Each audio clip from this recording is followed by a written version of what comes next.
रोटी किन्ने रुपये दी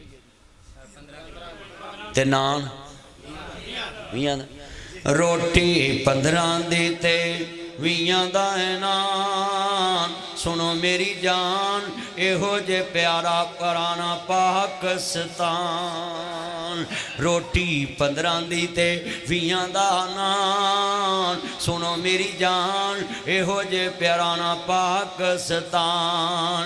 आख दे सी तानू ए मकान नवे बना देंगे, ए नहीं सी आखिया अगले भी टा देंगे।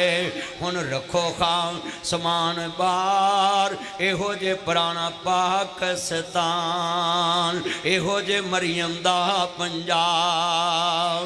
खोखला छपाकी जुमेरात आई है, महंगाई हथों वाम दी शामत आई है। मरियम हथों वाम दी शामत आई है, मरियम हथों बाजार दी शामत आई है। घ्यो वाली रोटी खानी औखी हुई है, दुकान लोको खोलनी औखी हुई है।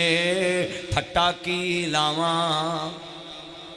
फट्टे लाउंदे ही ना बाहर लोकी, हैं दुकान लोको खोलनी औखी हुई है। चाह की पकावा लोको दुकान टट्ठी पई है। वो बच्चे आते ने अब्बा चाह पका, उनका पुत्र दुकान टट्ठी पई है।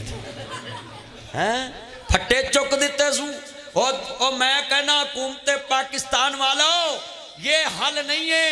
पहले तुम्हारे ही लोग पैसे लेके इनको कहते आगे बना लो, फिर वही पैसे लेके ढान वास्ते आ जाते।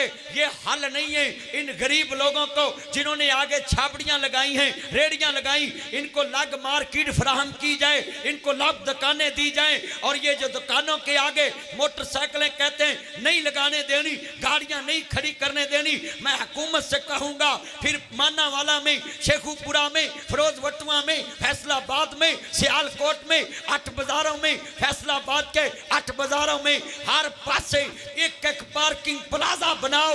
लोग गड्डियां उहदे चला के दुकानां ते जान, दुकानां तो सौदा ले आउण। हुण 3 किलोमीटर असी गड्डी पिछे खड़ी करिए ते 3 लाख साडी जेब च होवे ते दुकान ते जा रही होइए ते डाकू आके पै जाए ते मरियम दी जान भी रोना।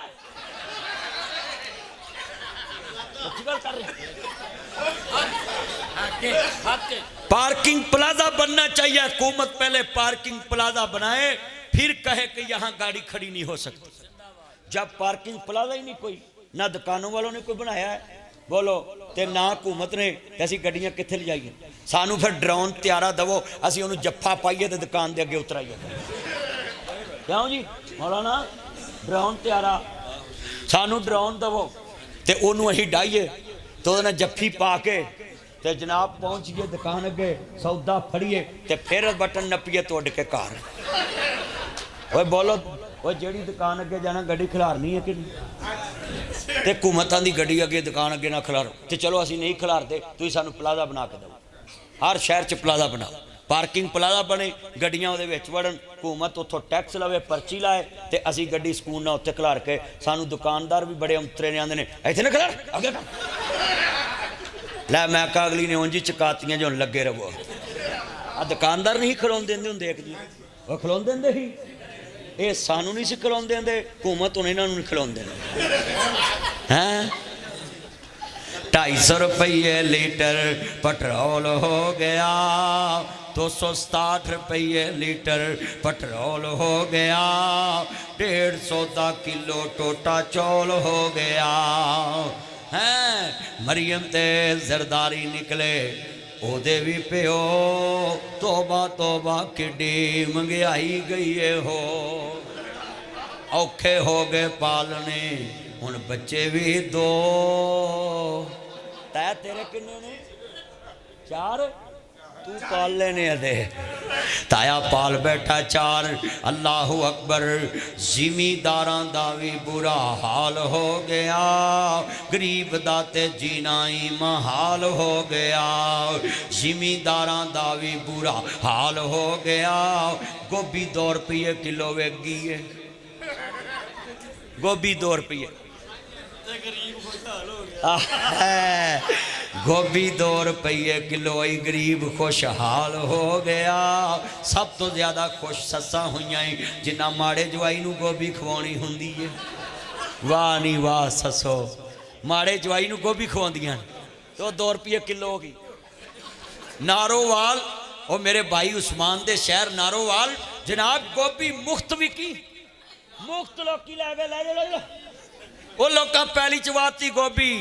जिमीदारां दा भी बुरा हाल हो गया, वो दुकानदारां दा ते जीना ही महाल हो गया। औखे हो गए पालने हुण बच्चे भी 2, तोबा तोबा किन्नी महंगाई गई है। होई है कि नहीं होई है? अच्छा फिर आपको कहते औरत की हुक्मरानी है उसको कुछ ना कहो, वो साडा खाना खराब करी जाए तभी कुछ ना कहिए। वेखो अगर उन्होंने नहीं कुछ खवाना तो घर बवे ते हुकूमत कोई बंदा करे। आ पूरी नून लीग को बंदे मार के ने ते ना बुढ़ी बात थी।